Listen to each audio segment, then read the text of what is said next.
ton boulot. Comment allez-vous ce matin? Mal. Mal. Voilà. Ça commence. J'ai la gueule de bois. Et on est prête à partir. Bon. Pendant que tu prends ta citrate de bétadine. Voilà. Je prends une petite source parce que même j'ai la gorge. T'as fumé en plus? Bon. Ça, j'ai arrêté. J'avais 32 ans. J'ai arrêté de fumer. J'ai 32 ans. Il faut que j'arrête de fumer. T'es en train de me motiver là. Ouais, c'est mieux quand même. C'est un signe. C'est un signe. 32, j'ai dit stop. Attends, je mets le.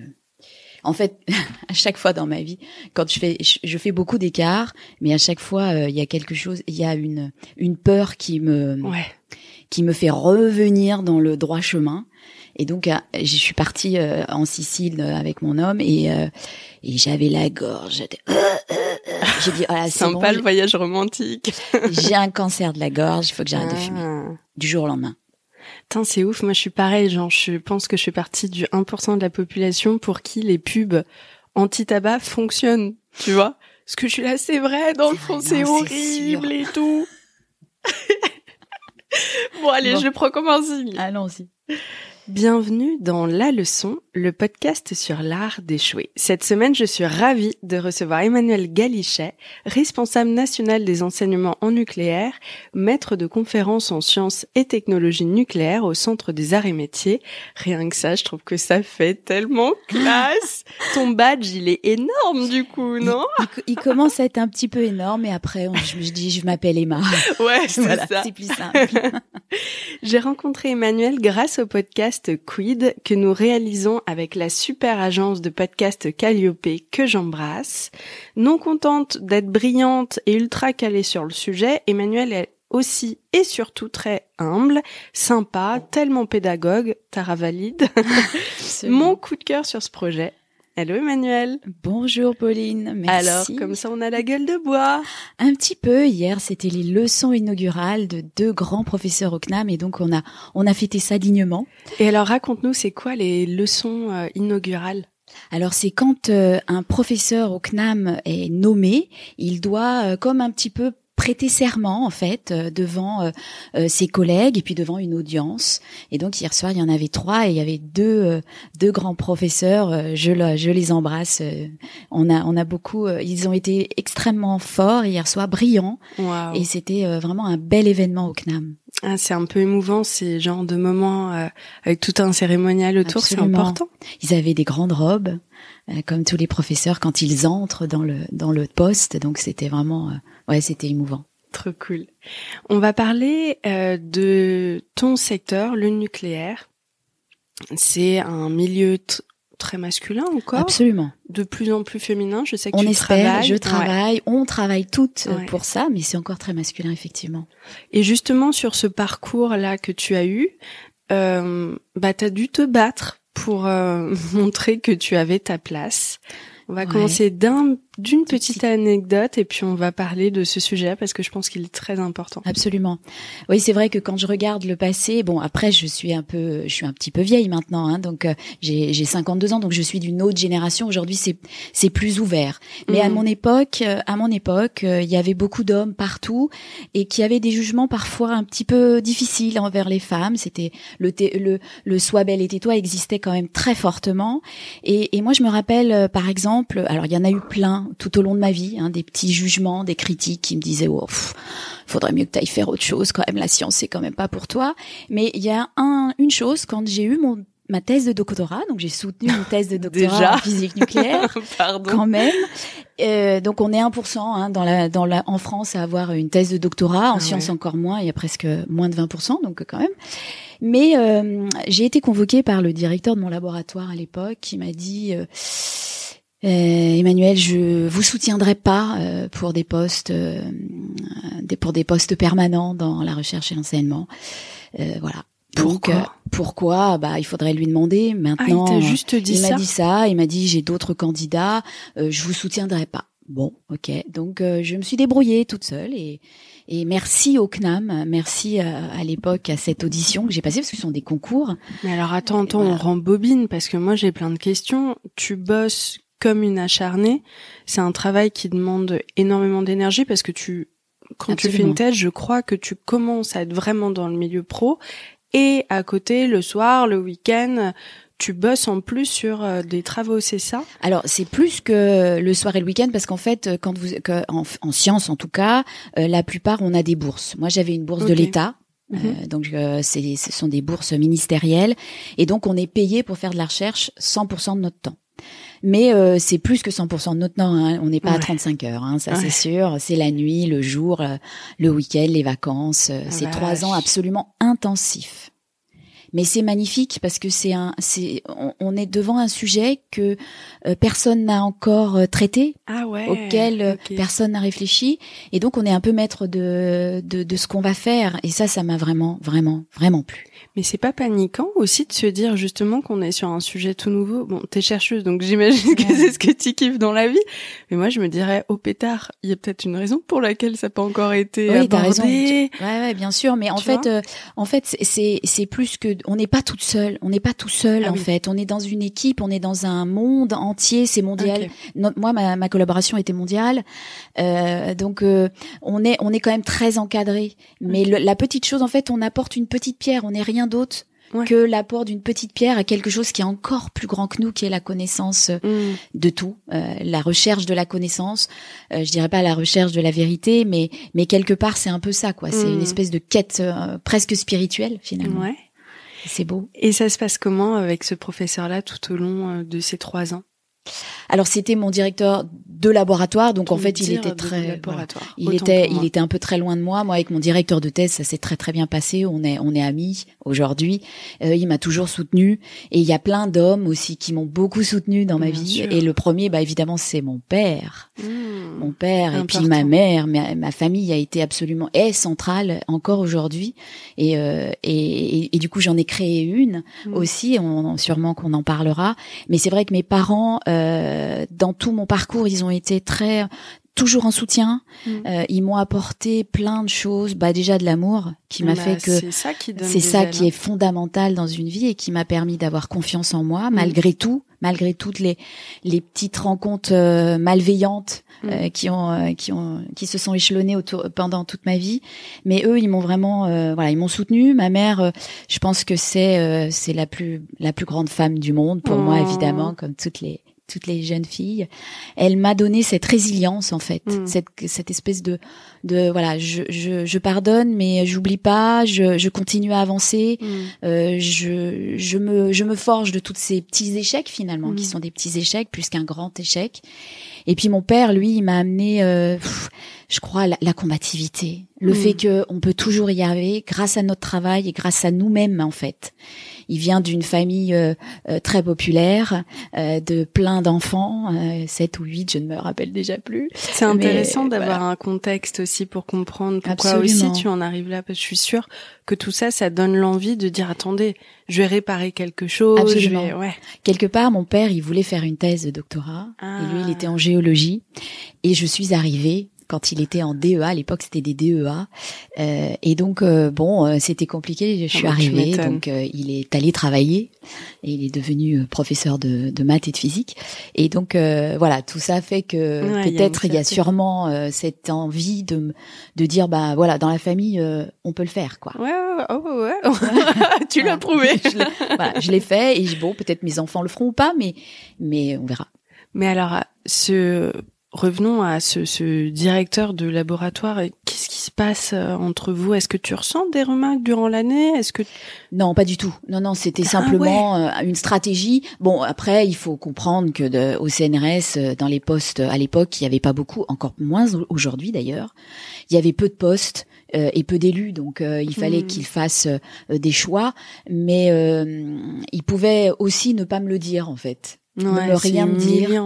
Voilà, c'était assez humiliant. Je suis sortie de son bureau, c'était pas très sympathique. Il a voulu peut-être être transparent, mais des fois, il vaut mieux ne rien dire plutôt que dire des choses qui peuvent blesser. Clairement. En fait, c'est ça. Clairement. Mais bon, voilà, c'est la vie, c'est comme ça. Ça m'a permis de me dire, tant pis, je vais réussir par moi-même. Je vais montrer que j'en suis capable. Et puis, j'ai eu un poste d'enseignant-chercheur et j'en suis très fière. Ouais, tu m'étonnes. Et tout au long de ton parcours, tu me l'as dit en amont de cet enregistrement, t'as eu plein de petits moments où t'as dû te battre presque 2 fois plus pour prouver que t'avais ta place. Absolument. Mais t'expliques comment ça? Ben bon, c'est vrai que la société est dure envers les femmes. On en demande beaucoup aux femmes, et puis on les a cantonnées très souvent dans des domaines qui voilà, c'est la vie, c'est comme ça. Moi, je voulais être danseuse. Voilà. Depuis toute petite, mon rêve était de danseuse, donc j'avais vraiment un rêve de petite fille en rose, quoi. Ouais. Pourtant, j'avais pas de Barbie. Un pull rose aujourd'hui. J'adore le rose. Ouais, moi aussi. Voilà. Mais bon, j'avais pas de Barbie. J'ai vu le film d'ailleurs. Et donc après, je me suis cassé la cheville, donc j'ai pas pu continuer à faire de la danse. Et donc j'étais une bonne élève. J'étais très forte.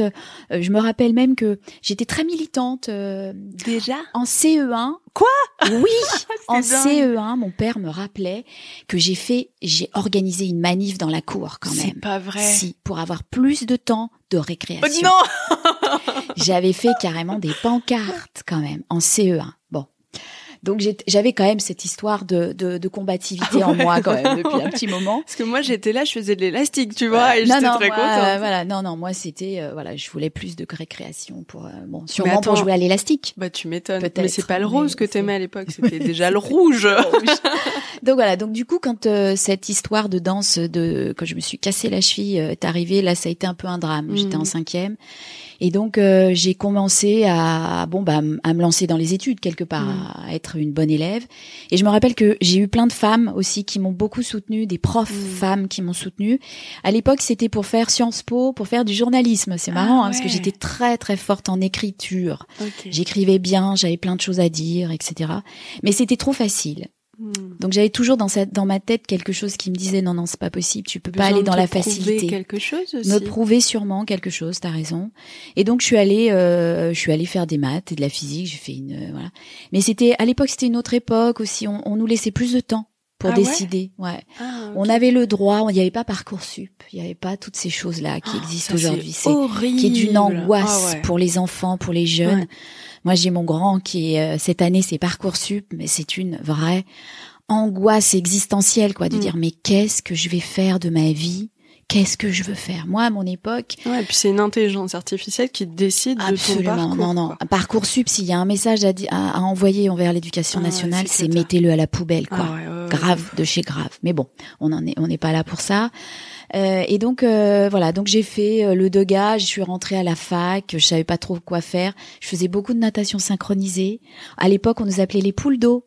Sympa. C'était sympa. Tu vois, c'est plein de petites choses comme ça qui font. Bah non, en fait, les nageuses de natation synchro, je leur fais des bisous parce que j'en ai plein qui. J'ai été coach après.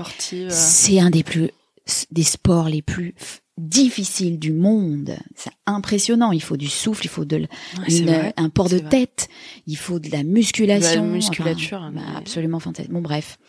Donc voilà. Donc, mais tous ces mots-là que l'on te dit, ça a l'air de rien parce que on voit un événement isolé, on va dire à une nana, oh, c'est bon, il rigolait. Sauf qu'en fait, toi, tu portes un petit sac à dos avec toutes ces petites phrases là. Absolument. Et il y a rien qui ressort, quoi. Il y a rien qui ressort.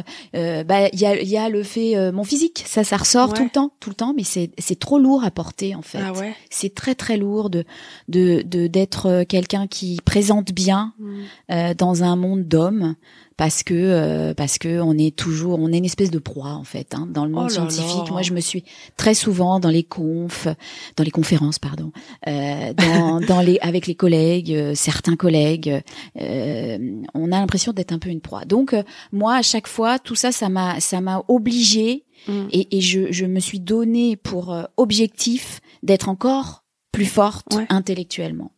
Et finalement, à la fin, tu te rends compte que la science, le fait de te construire intellectuellement, ça t'émancipe de tout ça, de toute cette chaîne. Ça te donne une liberté absolument fantastique. Puis quelque part, en fait, ça te donne un pouvoir. Alors le pouvoir, je comprends entièrement. J'arrive pas à comprendre ce que ça peut t'apporter comme liberté. Tu peux, parce que tu comprends. Et quand on comprend, on est libre. Ah ouais, bien on est sûr. libre de son choix, on est libre de comprendre encore plus si on veut. Le moment où on comprend pas, finalement on tombe dans le populisme. Et puis on est dépendant. On est dépendant de quelqu'un qui comprend. Si tu le fais par toi-même, à un moment donné, voilà, moi aujourd'hui, il y a des pans entiers que je ne comprends pas encore. Je ne comprendrai jamais tout. Mais heureusement, évidemment. Parce que sinon ton taf serait chiant, en fait. Absolument. Genre, c'est terminé. Mais c'est excellent parce que ça te permet d'être en fait un éternel étudiant, une éternelle étudiante et de continuer à te mettre des petites, c'est des petits morceaux d'un pulse, d'un grand pulse de la connaissance que tu mets dans ta tête. Des fois, t'arrives pas à les emboîter. Ça t'agace. Ça m'agace. Voilà. Et puis, je continue. La nuit, je me lève, je mets des choses, etc., etc. Et puis, il y a des moments où, eureka, le pulse se met. Et des fois, quand je fais des maths avec mon fils, il y a des pulses de l'époque, des pièces que j'arrivais pas à mettre, que je mets aujourd'hui. Ah là là, c'est jouissif, ça. C'est absolument, exactement, c'est le mot. C'est jouissif. Et mon fils, il me regarde, il dit, waouh. Mais alors, pourquoi t'as eu 6 au bac en maths? Parce que j'ai eu 6 au bac. T'as eu 6 au bac? La honte. Mais attends, comment t'as fait pour aller dans une école après ça? Je suis pas allée dans une école, justement. Je suis allée à la fac. Ah, et à la fac, tout le monde est accepté. Tout le monde est accepté, puis après, tu bosses. Toi-même. Et puis, donc, à la fac, j'étais pas très, très bonne en maths. Ah ouais? Ah ouais, non, c'était pas moi, quand j'étais au lycée, je faisais de la natte synchro tout le temps, quoi. Je m'entraînais tous les jours, le week-end, les vacances, etc. Ah ouais. Donc, les études, j'étais bien, enfin voilà, mais c'était un truc en second. Puis à la fac, j'ai rencontré la physique nucléaire. Ah, wow. Et là, tu te dis, waouh, ça c'est hyper puissant, la mécanique quantique, les théories des champs, tout ça. Je suis pas une super compétente, mais vraiment, c'est puissant parce que ça t'explique tout, en fait. Tu réussis grâce à la physique nucléaire. C'est ce qu'on disait dans mon podcast. C'est que là, tu comprends toutes les dimensions du monde. C'est fascinant. Et là, c'est waouh. J'ai trop envie qu'après on parte sur le sujet Oppenheimer et tout. Tu l'as vu aussi ou pas? J'ai encore pas eu le temps d'aller le voir, mais il paraît que c'est génial. Alors moi je te dirai ce que j'en pense après. D'accord. Parce que j'ai mon avis. D'accord. Je l'ai pas vu encore. Mais là c'était un monde d'homme, par contre. Ah bah à l'époque, il y a une nana dedans qui est super. Oui. Et puis il y a Marie Curie quand même. À l'époque. Oui, quand même. Quand même.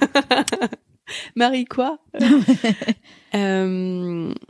Ouais, donc tu le dis, ça te donne, ce savoir-là, ça te donne non seulement une liberté, mais aussi un pouvoir pour dire aux mecs autour de toi, attendez, là on est à armes égales en réalité. Absolument. Là, c'est plus, il y a plus le physique, la beauté ou la tchatch ou même la force physique, parce que ça, souvent beaucoup de femmes le ressentent dans leur chair. Là, on est à armes égales, c'est l'intellect. Donc, vous savez des choses, je sais des choses, mais surtout, il y a plein de choses que vous ne savez pas, et moi non plus. Et donc c'est bien parce que si on veut avancer, il faut y aller ensemble en fait. Et c'est ce que j'ai envie de dire aussi aux jeunes femmes qui ont peur peut-être de se lancer dans la science, etc. Moi, j'ai peu de jeunes femmes dans mes formations nucléaires. Je vois peu de jeunes femmes. Si tu regardes les statistiques en lycée, etc., c'est catastrophique. Mais en fait, c'est un endroit où il y a plein de gars et il y a plein de gars sympas aussi. Donc il faut pas avoir peur, il faut pouvoir de tous les milieux. Moi j'ai remarqué ça. Et de tous les milieux, exact. Et il faut y aller parce que ça donne vraiment un sentiment, on est respecté. Et si vous êtes une jeune femme et que vous vous sentez non respectée dans votre vie, allez faire de la science. Ah ouais. Franchement. Toi t'as trouvé que ça rééquilibrait les choses? Ouais. Alors j'ai mis du temps, il y a eu plein d'étapes, mais ouais, on est respecté. Quand on commence à C'est dingue parce que tu vois, évidemment le sujet est complètement différent, mais j'ai l'impression que mon podcast m'a enfin donné les armes pour me sentir à égalité avec les hommes dans la pièce. C'est dingue, hein. Et c'est pas nécessairement les hommes que je connais qui m'ont donné cette impression, c'est en règle générale ma dose de confiance en moi, la société, etc. Et depuis le podcast, le respect est différent et j'ai remarqué qu'on me parlait à armes égales, quoi. Et ça, c'est... c'est enfin. Enfin. Voilà, c'est enfin. Ouais. il faut chercher ça.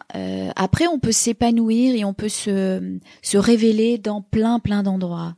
Ah, bien moi, sûr. je vais te dire. Mais c'est frustrant quand même, tu vois, ce truc-là. Moi, je trouve ça fantastique de se dire, ça y est, je me sens sereine et bien dans ma peau et tout. Aussi parce que ça en fait partie. C'est tellement important. Absolument. Et après, tu te dis, mais bon sang, mais si vraiment j'avais pu être sereine comme ça. À 20 ans, à 30 ans, il y a plein de petites choses que je n'aurais peut-être sûrement pas faites. Toi, des comme petites quoi? Bêtises. Je sais pas. Peut-être que j'aurais plus travaillé justement aussi. Peut-être que j'aurais pas fait des choix de rencontres qui ont pas été sympathiques. Plein de trucs comme ça. J'aurais peut-être pas attendu aussi longtemps pour rencontrer mes enfants, pour rencontrer mon homme. Ouais. Il y a plein et puis après tu te dis c'est la sagesse en fait de l'âge. Malheureusement, on est obligé d'en passer par là pour capter. L'expérience, absolument. L'expérience c'est Tu sais, comme les mecs, moi toute ma vingtaine, j'avais tellement peu confiance en moi que je partais à la recherche de mecs qui allaient valider le fait que quand même j'avais de la valeur. Évidemment, je tombais que sur des narcissiques. Bien sûr. qui creusaient encore plus le truc. Et puis on est un peu masochiste les filles. Ouais. On capte pas et puis on y retourne. Et justement, je te jure qu'il y a eu un tournant avec ce podcast. À partir de 2019, j'ai commencé à tomber sur des mecs qui tombaient aussi amoureux de moi et qui étaient fiers d'avoir une nana qui avait des choses à raconter et qui avait envie de mettre en valeur ça qui aussi. avait des choses à dire Mais bon, malheureusement, j'ai dû en passer par là pour capter, tu vois. Mais c'est aussi des expériences de vie qui t'enrichissent, qui te font grandir, qui te rendent plus forte. Moi, je pense que ce qui m'a rendue le plus forte, justement, tu sais, je change, non, mais je ne suis pas un homme, non. C'est la rencontre avec mes enfants. Ah ouais? T'avais quel âge quand t'as eu ton premier? Mon premier enfant, je l'ai eu à 35 ans. Donc j'étais grande déjà. Les femmes dans la science, c'est difficile parce qu'on a une thèse de doctorat, bac+8, après il faut prendre, tu vois, tout ça, les rêves d'enfants, on les a. Pas toutes, mais beaucoup. Mais on a du mal à les concrétiser parce qu'il y a la carrière. La carrière, c'est compliqué. Le dilemme entre la carrière et la maternité chez les femmes scientifiques, c'est assez dramatique. Et ça, j'ai envie d'en parler aussi parce que c'est pour moi la rencontre avec mes enfants, la maternité, le fait de devenir mère, c'est la chose la plus puissante qui me soit arrivée. Et je remercie mon homme parce que c'est grâce à lui que j'ai pu rencontrer mes enfants qui sont 3 merveilleux adolescents maintenant et qui m'ont fait découvrir aussi la responsabilité, la bienveillance. Je l'étais déjà avant mais encore plus, tu vois, de les voir tomber, de se relever quand ils marchent et puis cet immense amour qu'ils ont à donner, quoi. T'es plus tolérant quand t'as un enfant, non? Ouais, on est beaucoup plus tolérant. Il faut que les parents le soient parce que il y a que comme ça qu'on les fait avancer. Il faut les aimer à la folie. Bon, ça, je peux de doute te concernant. Il faut vraiment les aimer, mais il faut les encadrer. Et ça t'amène à réfléchir à plein de choses. Et vraiment, moi aujourd'hui, je les regarde et je me dis waouh, c'est trop beau, c'est magnifique. Et il faut surtout pas passer à côté. Wow. Moi, je les ai allaités, par exemple, l'allaitement pour les femmes qui travaillent. C'est devenu une catastrophe. Comment t'as fait, toi? T'avais 35 ans, ta thèse, tu l'avais faite? J'avais fait ma thèse et j'avais déjà mon poste. Donc voilà, j'étais au CNAM et j'ai eu de la chance au CNAM de pouvoir organiser mon temps de manière à pouvoir les allaiter très longtemps. Génial. Et les 2 derniers, je les ai allaités jusqu'à 3 ans. Ah ouais. Voilà. Et j'ai adoré. Mais comment tu faisais tu courais à la pause déj, Non, parce qu'en fait, des enfants que l'on allaite, on les allaite la première année. Rien. Voilà, je vais t'expliquer, mais c'est d'une puissance dramatique, enfin extraordinaire, parce qu'en fait, tu redeviens quelque part un animal. Et ça, c'est beau aussi, franchement. Il faut, il y a la science, mais il y a aussi le fait qu'on est des êtres humains. Donc en fait, la première année, tu les allaites beaucoup, puis après, ils vont quand même à la crèche, etc. Et donc tu les allaites le matin et le soir, et puis après ils mangent quand même. Donc moi j'ai eu de la chance parce que quand on a des jumeaux, parce que j'ai eu des jumeaux. Attends, mes deux derniers, premiers, les deux derniers sont des jumeaux. T'as commencé par parce que j'étais là, oh punaise. Non, j'ai eu 2 jumeaux après. Et en fait, t'as le droit à avoir 6 mois de congé maternité. Ah, super. Et donc après, j'ai continué. 3 par enfant. Voilà. Ça, j'adore. Non, après, j'ai eu de la chance. J'ai pu m'arrêter 1 an. Et donc, je les ai allaités totalement jusqu'à 1 an. Puis après, ils sont allés à la crèche. Ça a été une déchirure, absolument. Mais bon, il fallait le faire et c'est bien aussi. Et comment ça s'est passé, le retour avec tes collègues? Parce que j'ai des copines qui, lorsqu'elles sont revenues, ont été un peu mises de côté. Ouais. Alors pour te dire, même au CNAM, on m'avait mis mon bureau dans des cartons. Hein. Oui, je suis rentrée du congé maternité, mon bureau était dans des cartons. Bienvenue. Un monsieur qui était à la tête des espaces, voilà. Bon bref, mais c'est pas grave, on continue. Le retour avec les collègues.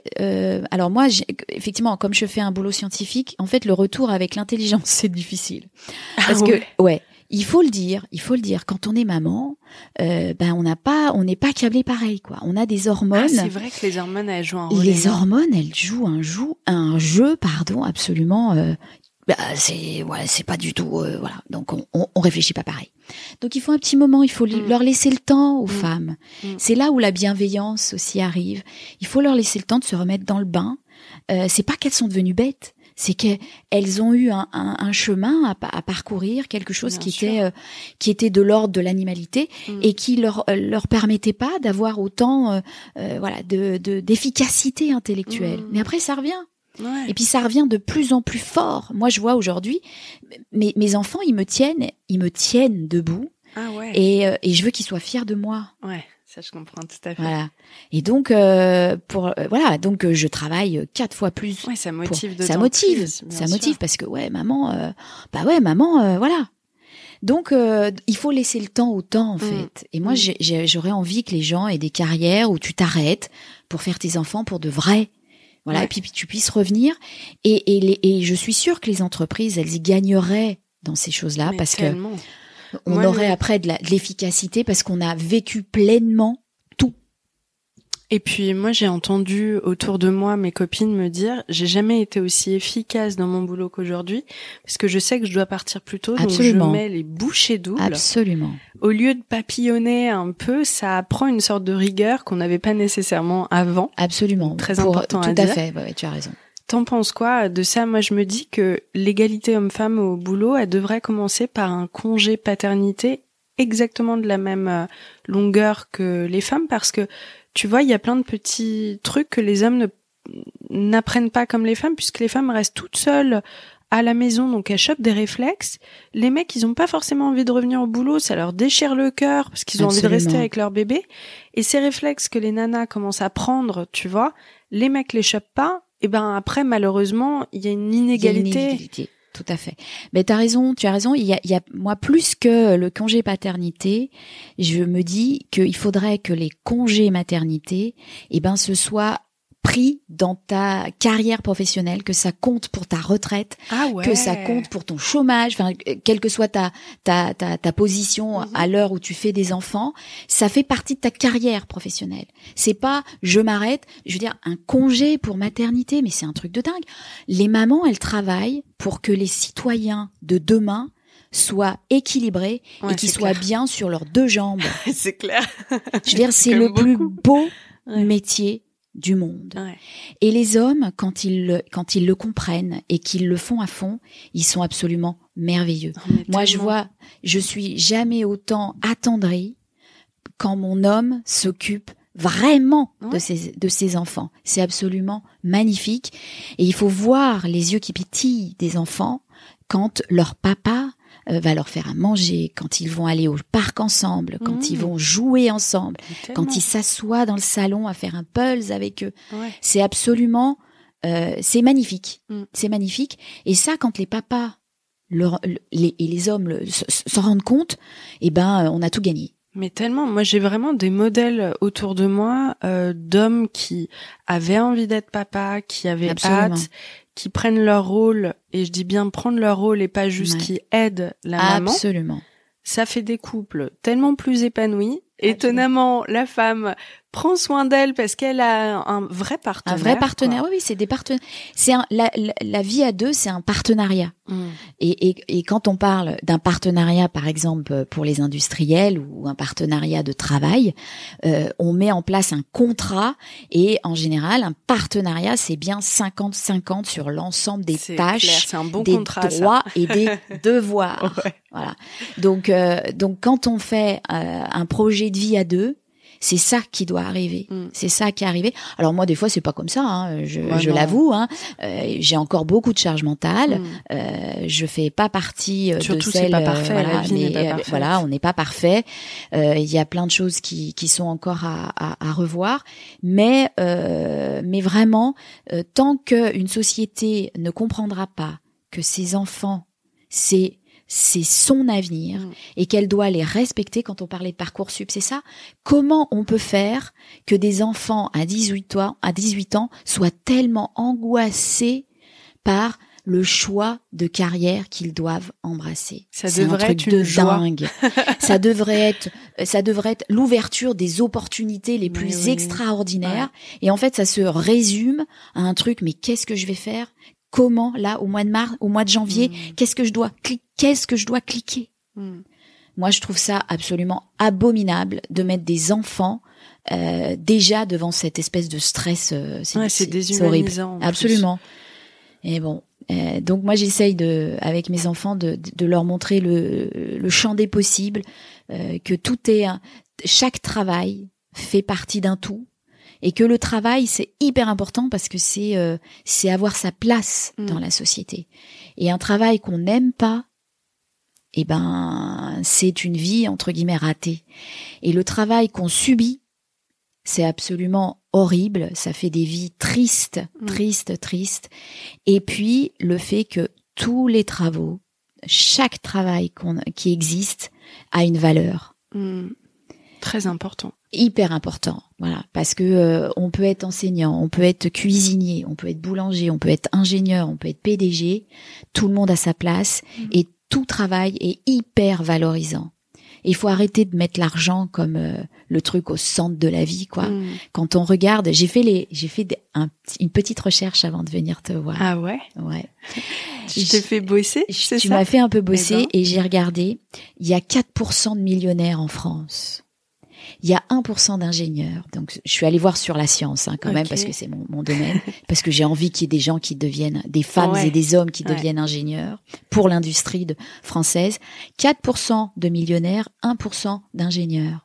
Ça veut dire que être ingénieur, c'est encore plus précieux, finalement, que d'être millionnaire. C'est plus facile d'être millionnaire que d'être ingénieur. C'est ouf. Je pensais qu'il y en aurait plus, tu vois. Non. Et donc, si on a envie de dire quelque chose, je me dis, la préciosité, c'est quand même ça qui est important dans la vie. C'est pas d'être banal. Banal, gagner de l'argent, c'est tellement banal. J'adore. Voilà. L'argent, c'est quelque chose qui part, qui s'en va. Par contre, ce qu'on a dans la tête, ça reste toute la vie. Se nourrir, voilà. Et puis alors maintenant, avec Internet, moi, à mon époque, j'avais pas de téléphone, j'avais pas d'ordinateur quand j'étais au lycée. T'avais une vie sereine. C'était hyper serein. Ça, je suis d'accord. Mais d'un autre côté, sur l'information, on avait que des livres. Ah oui, c'est vrai. On devait aller à la bibliothèque. Là maintenant, il y a 10 jours, j'ai fait un cours avec la bibliothèque du CNAM numérique, des femmes extraordinaires, une équipe des femmes et des hommes extraordinaire dans la bibliothèque numérique du CNAM. Il gère un stock d'informations, mais à couper le souffle, Oui, c'est vrai qu'on n'y pense pas à ça. Et c'est d'une puissance quand tu vas là-dedans. Elle m'a fait une petite démo, elle me fait nucléaire dans sa base de données. Elle a trouvé des documents des années 50 qui viennent de la Russie. Waouh. Un truc génial. Donc je vais passer les 3 prochaines années à la bibliothèque numérique du CNAM. Chacun ses kiffs. Incroyable ce qu'on peut trouver sur Internet. Tu fais quoi ton dimanche au brunch? Je lis un article russe. Je me mets au russe du coup, Zdravoutie. Mais même pas, parce que maintenant avec les intelligences artificielles, tu as les articles en direct en français dans ta langue, ou si t'es italien en italien, tout ça. C'est incroyable. Incroyable. La puissance d'Internet. C'est waouh. J'ai plein de questions et je suis en train de me dire, alors Pauline, Ouais. recentre-toi. Ouais. Est-ce que j'ai envie de partir sur tes enfants? Ah non, moi j'adore les gens bavards, tu me connais. J'ai envie de partir sur tes enfants et puis aussi rappeler que dans la vie, en fait, on n'est pas obligé d'avoir qu'un seul métier. Et ça, je crois que quand on a 18 ans, on pense que notre vie, elle est scellée Absolument. sous cloche. Ouais. À partir du moment où on fait ce fameux clic sur Parcoursup, en réalité, tout est possible en fait. Tout est possible. Ouais. Tout est possible. On peut s'arrêter, on peut reprendre. Là, l'autre jour, je discutais avec ma maman et elle me disait, en fait, finalement, tu vois, maintenant, t'écris des articles. Donc, la boucle est bouclée. Ah oui, tu vois, toi qui voulais être journaliste. Moi qui voulais être journaliste. Et puis, des fois, même, je fais des tribunes d'humeur. Ouais. Et donc du coup, j'ai mon petit côté militant qui revient, qui est rassasié. Voilà. Et donc du coup, on peut faire tout ce qu'on veut dans la vie. Tu continues de demander à ce que les récrés soient plus longues, à vous. Voilà. Alors mes récrés maintenant, c'est mon vélo. Mes collègues ils me connaissent. Je fais mes réunions même sur mon vélo, donc tu vois. Non mais j'adore. C'est trop drôle. Mes idées me viennent quand je cours au parc, etc. Donc les récrés, elles sont importantes. Ouais, elles sont importantes. Hier, j'étais en réunion avec une copine. Elle me dit non, qui est maître de conférence aussi au CNAM, et elle me dit non, mais là je vais aller à la piscine parce que là j'en peux plus. Bah, elle a raison. Tu vois. Et donc oui, les récréations sont hyper importantes, mais plus que les récréations, voilà, c'est de se dire que tout est possible. Ouais, ça c'est tellement important. C'est tellement important et on a du mal quand on manque de confiance en soi à y croire à ce mot-là. Ouais. Et puis la vie, petit à petit, souvent vous prouve qu'en fait vous avez une raison, une petite lueur de vous dire que si, tout est possible. Tout est possible. Et quand on regarde l'histoire, quand on regarde, on a tous des héros, des héroïnes, on voit que des fois, elles sont parties de loin, et puis elles ont ramassé plein d'instructions, plein de diplômes ou pas, et elles ont fait des choses ou ils ont fait des choses, et finalement, voilà, c'est ça qu'il faut se dire dans la vie. On en a qu'une de vie. Moi, je crois pas à toutes ces plein de choses. Moi, j'y crois, mais je continue de me dire que la vie est courte. Voilà, la vie est courte, quelles que soient nos croyances, on se doit, parce que la vie, c'est magique. Quand on donne la vie, on s'en rend compte. C'est un exercice absolument magique. Quelque part, il y a magique. Et on n'a pas le droit de l'abîmer, cette vie. Et donc, il faut tout faire pour la réussir, quoi. Et surtout s'éloigner de tous les gens nocifs. Ça, c'est ce que s'il y a bien aussi la nocivité, ça ne sert à rien. Il faut vite courir, il faut vite fuir. Alors des fois c'est plus facile à dire qu'à faire. Et surtout, on se rend pas compte à quel point ça déteint sur nous petit à petit la négativité. Ben oui, mais ça c'est l'être humain. On se nourrit des autres. Et donc on se nourrit des autres et même de la nocivité des autres. Et ça vient petit à petit sans qu'on s'en rende compte, et on se dit mais non, je suis positive, je vais donner du positif à l'autre. C'est pas comme ça que ça marche. Non, c'est pas comme ça. Donc il faut savoir se protéger en fait. Il faut avoir peur. Toi, pour être prudent. Dans ton boulot, t'as dû te protéger. C'est quand même un boulot particulier avec des enjeux. C'est une industrie qui est quand même très opaque, avec des enjeux politiques. Ouais, comment j'ai pu me protéger? Ça, c'est une bonne question parce qu'il faudrait que j'y travaille un peu plus. Tu vois, la chercheuse, la scientifique, et là, je vais devoir bosser sur le sujet. Quels sont les principes ou les outils que j'ai mis en place, les méthodes pour me protéger? Je crois que c'est l'amour en fait. Je pense que j'ai une confiance en moi aujourd'hui que j'ai construite petit à petit et j'avais des bonnes valeurs au début. Voilà, donc j'en reviens toujours à mes parents. Je pense que ça c'est fondamental, et quand je disais on construit les hommes et les femmes de demain quand on est parent, j'y crois vraiment. J'y crois vraiment parce qu'aujourd'hui je pense que j'aurais flanché dans tout ce qui m'est arrivé, si j'avais pas eu cette espèce de résilience de ma mère, cette combativité de mon père, je pense que j'aurais flanché. Il y a eu des moments où j'étais vraiment très très au fond, du fait du professionnel, mais aussi du personnel, et grâce à eux, et grâce à cette construction qui m'ont permis de faire, j'ai continué, mais je saurais pas te dire quels sont les mécanismes que j'ai mis en place en fait, pour me protéger. Toi, j'ai l'impression. C'est possible que ce soit de l'instinct. Tu vois ? Et le fait, cette énergie d'amour, même si c'est un peu cucu dit comme ça, mais en fait, c'est la plus forte qui soit. Ouais. Et en fait, si je peux me permettre, en fait, il y a des choses, c'est de l'ordre du, entre guillemets, magique, enfin, des choses qu'on ne peut pas comprendre, qu'on comprend difficilement. C'est qu'en fait, quand psychologiquement, je vois les gens. C'est, quand je vois les mauvaises personnes, je les ressens. Ah. Alors, c'est une espèce d'expérience. Voilà, c'est un espèce d'instinct. Mais aujourd'hui, j'ai des copains et des collègues et des copines qui me disent, ben, c'est grave, mais t'avais raison. Ah, le fameux. Méfie-toi. Ah ouais. Voilà. Et donc, quand je sens que je dois me méfier, j'y crois. Ouais, tu t'écoutes. Je m'écoute. C'est ça le souci, c'est qu'on a envie de croire que tout le monde a les meilleures intentions possibles, mais on s'écoute pas, et puis bam. Bam. Ouais. Non, il y a des gens qui sont vraiment très très pas gentils. Voilà, on va rester poli. On va rester poli et puis on va passer à autre chose, mais il y a plein de gens magnifiques aussi dans la vie. Tu sais que vraiment j'ai cette chance folle, c'est qu'aujourd'hui je peux choisir avec qui je travaille. Ouais. Et je ne travaille qu'avec des gens adorables, gentils, comme Jason, tu vois, que t'as rencontré, oui. Qui bosse un bisou, dur. Jason. Oh ouais, je l'adore. Ouais. Il est hyper drôle, il est super gentil, il bosse dur, donc il te donne envie de bosser aussi Absolument. dur que lui. Dans le podcast, j'ai rencontré des gens fantastiques et je trouve qu'on le dit pas assez, tu vois, qu'il y a plein de gens gentils. Tout à fait. Ma santé mentale, mais s'est améliorée de 50%, je pense, hein. Bien sûr. Grâce à ça, donc.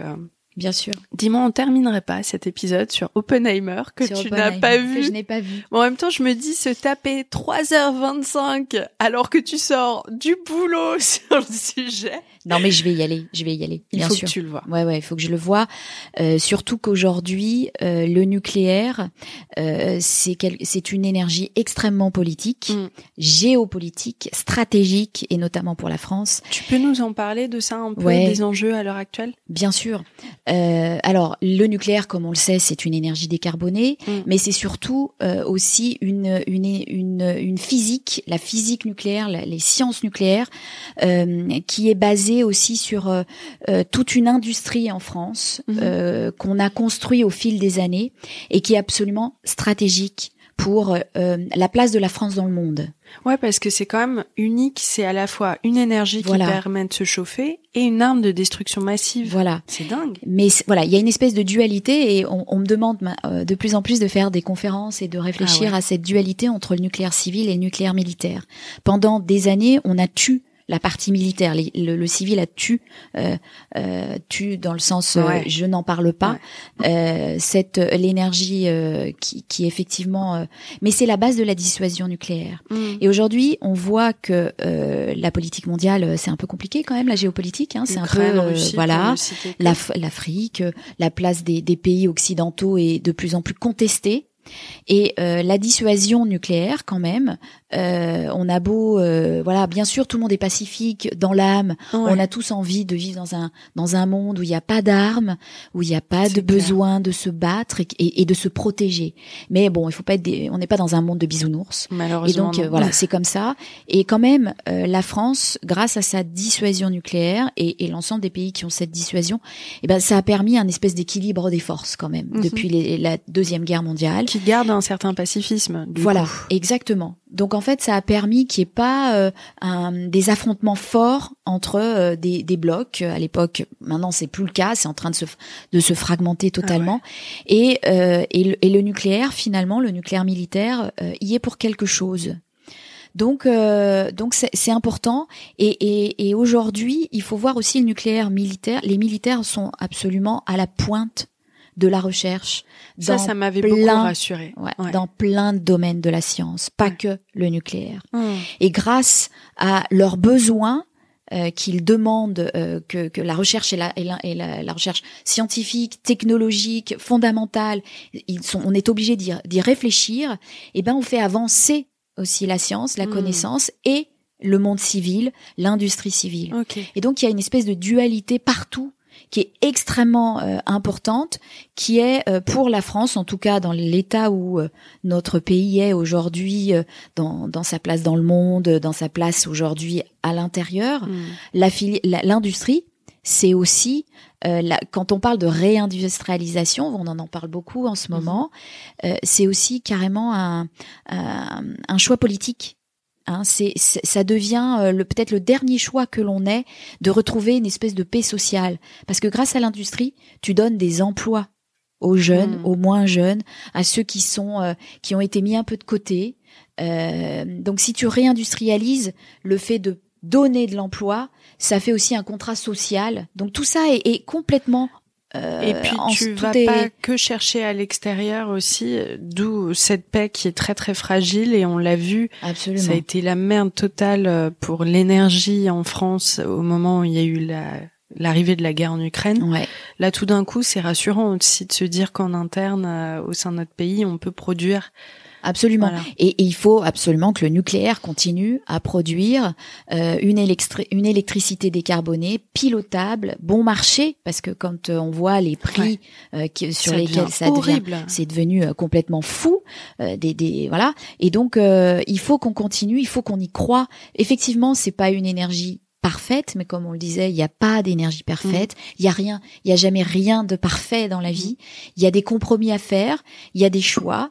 Des choix parfois difficiles, mais en tout cas, je pense que l'énergie nucléaire doit avoir une place de choix et sans en avoir honte dans le panorama social et industriel de la France. Est-ce que ça te dérangerait, je sais que t'es pas venu pour ça, mais de nous rassurer sur la dangerosité du nucléaire? Parce que moi, avant de te connaître, j'avais vu et j'avais adoré la série Tchernobyl, mais elle est terrifiante, elle est abominable. Il y a eu des générations entières. Ma mère a la thyroïde très certainement parce qu'elle fait partie de la génération Tchernobyl, tu vois. Bon, tu regardes la série, t'arrives à la fin, t'es là, ok, je vais acheter des petites pastilles d'iode. Ouais, tu absolument. vois. Alors, l'énergie nucléaire, c'est une énergie dangereuse, comme un certain nombre d'autres résultats de recherche. D'accord, hein, la chimie peut être dangereuse, la biologie peut être dangereuse. On l'a vu avec le Covid, par exemple. Donc il y a des dangers dans la vie, et ça c'est sûr. L'énergie nucléaire fait partie des énergies dangereuses. Par contre, elle est maîtrisée.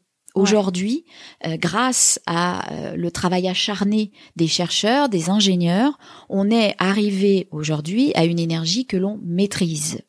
Alors Tchernobyl, tu me parles de Tchernobyl, évidemment, elle n'était pas maîtrisée dans les réacteurs type avec l'eau qui s'est type RBMK, on les appelait, c'est des réacteurs russes qui étaient absolument pas maîtrisés au niveau de ce qu'on appelle la sûreté nucléaire. Mais aujourd'hui, sur le parc mondial des réacteurs nucléaires, c'est plus de 90% des réacteurs qui sont maîtrisés avec un design, avec une construction de génie civil et des procédés à l'intérieur qui est vraiment extrêmement maîtrisé. Donc il y a pas, et d'ailleurs on le voit parce que tout le monde dit la guerre en Ukraine, Zaporijjia, quelle horreur. Bah en fait ça va faire 2 ans qu'elle tient le coup. Et elle n'a pas eu une seule fuite radioactive, il n'y a pas eu une seule explosion, et pourtant elle a été malmenée. On lui a malmené son électricité, ses besoins en eau, ses besoins en électricité, en ressources humaines. Il y a plein de gens qui sont partis, on les a remplacés par d'autres. Il y avait voilà. Oui, tous les facteurs, absolument. Quand on regarde les piliers qui soutiennent la sûreté nucléaire, tu vois qu'elle a été extrêmement malmenée. Et ben pourtant, c'est un objet industriel qui est là, tranquille.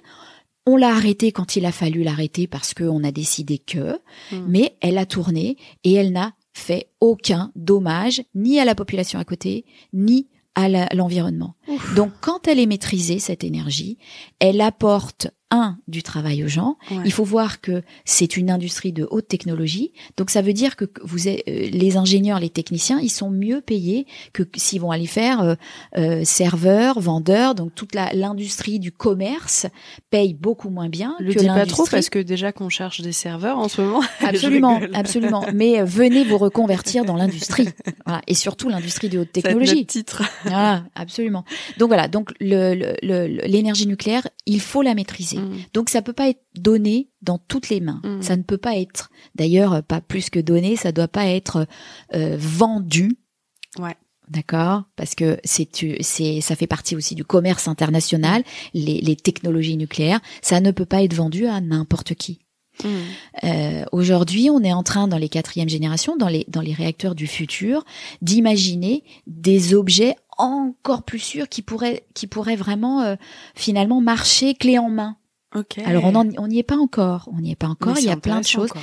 Mais on va dans le sens où on aimerait que l'énergie nucléaire puisse nous apporter ce dont elle est capable de nous apporter, une électricité et une chaleur, ça sera dans le futur, mais une énergie propre, d'accord, et on veut qu'elle puisse être vendue plus facilement, avec un risque encore moins important, et donc on verra, les chercheurs et les ingénieurs sont en train de travailler, et les chercheuses en train de travailler à tout ça. C'est intéressant parce que quand tu racontes tout ça, on peut tout comprendre, tu vois, nous profanes. Moi, typiquement, j'aimerais pas qu'on me confie les clés d'une gestion parce que je ne me ferais pas confiance. Et pourtant, j'ai pu tout comprendre grâce à toi. Donc, c'est très chouette d'avoir quelqu'un qui arrive à, je le disais en intro, à être assez pédagogue pour élargir la connaissance de tous simplement sur un sujet qui est tellement complexe, quoi. Alors ça, c'est un message, tu as complètement raison. C'est un message pour mes collègues scientifiques qui sont des très très grands scientifiques et chercheurs et chercheuses. La vulgarisation, d'ailleurs vulgarisation, c'est un mot moche, voilà, c'est un moche, c'est comme je tombe enceinte, quoi. Il y a des endroits dans la langue française où on émet un jugement qui, a priori. Donc je ne parle pas de vulgarisation, je vais parler de diffusion scientifique. C'est un métier et c'est hyper dur en fait. Moi, quand je prépare, je vais faire un MOOC là après le podcast. C'est un MOOC qui va sortir au mois de février, je pense, 2024. Et, tout le monde pourra le voir. Un MOOC grand public et ça va s'appeler l'énergie nucléaire de la science à l'industrie. Okay. Je peux te dire que pour faire ce MOOC, je travaille nuit et jour. Ah ouais. Je travaille nuit et jour pour pouvoir mettre à la portée de tous des concepts qui sont extrêmement difficiles à comprendre. Certains, je les comprends encore pas tous parce que voilà, il y a plein de trucs, c'est la mécanique quantique, c'est des mathématiques hyper puissantes, c'est des procédés imbriqués les uns dans les autres. Moi déjà Pythagore, je galérais. Alors... Voilà. En gros, il faut bien se dire que dans le monde des objets industriels que l'homme a construit, je dirais que le réacteur nucléaire et le sous-marin nucléaire, ce sont les deux objets les plus compliqués, les plus complexes industriellement qu'on a jamais construits. Punaise. Donc c'est complexe. Et ben pour faire de la divulgation scientifique, il faut vraiment, voilà, il faut se remettre à la place et de gens qui comprennent pas, qui n'ont pas c'est pas qu'ils n'ont pas les capacités, c'est qu'ils n'ont pas eu la formation pour. Bien sûr. Et donc finalement, moi je me dis, comme j'étais pas bonne finalement en sciences, que voilà, et ben c'est une chance. Parce que je me pose des questions que mes grands collègues waouh, super élitistes et tout ça ils se disent mais c'est trivial. T'as peut-être déjà entendu parler les gens qui disent mais c'est trivial. Ah, d'accord. C'est trivial pour toi, mais pour moi ça l'est pas. Ça m'agace les gens qui ont besoin de dire des trucs comme ça pour se sentir supérieur, tu vois. Non, mais en fait la vie n'est pas triviale. Rien n'est trivial, mais absolument rien dans notre univers. Et donc, alors bien sûr, trivial, ça a aussi une définition mathématique, etc. Mais celle-ci, je la laisse de côté. Alors celle-là, je la connais pas. Voilà. Tu vois, tu t'en doutes. Voilà, on la laisse de côté. Mais dans le monde quotidien, il y a plein de gens qui disent oh mais c'est trivial. Bon, je l'entends tous les jours. Et donc non, rien n'est trivial. Et je peux te dire que ce MOOC là, et pareil, toutes les vidéos que je fais sur la divulgation scientifique, c'est un travail acharné. Quand j'écris mes petites vidéos, j'écris tout mon texte et je pèse tous mes mots dans toutes les phrases. La vache. Donc voilà, la divulgation, je pense que c'est essentiel pour nous, c'est essentiel pour la France en fait, parce que on est parti dans un endroit là qui va pas du tout dans cette espèce de il y a trop de populisme, de croyances qui deviennent des vérités scientifiques, etc. Oui, non, il faut arrêter, il faut revenir sur on est cartésien, il y a des choses qu'on comprend, il faut le dire, l'expliquer, puis il y a des choses qu'on comprend pas encore. Il faut le laisser à ceux qui les comprennent. Absolument, il y a des experts qui travaillent dessus et des expertes qui travaillent dessous partout dans le monde. Il y a des solutions qu'on trouvera, il y en a d'autres qu'on trouvera pas, et au fur et à mesure, la connaissance c'est un long cheminement et on n'est que des petites pierres. Voilà, et il y a des choses qu'on comprendra jamais, sûrement, peut-être un jour, on sait pas.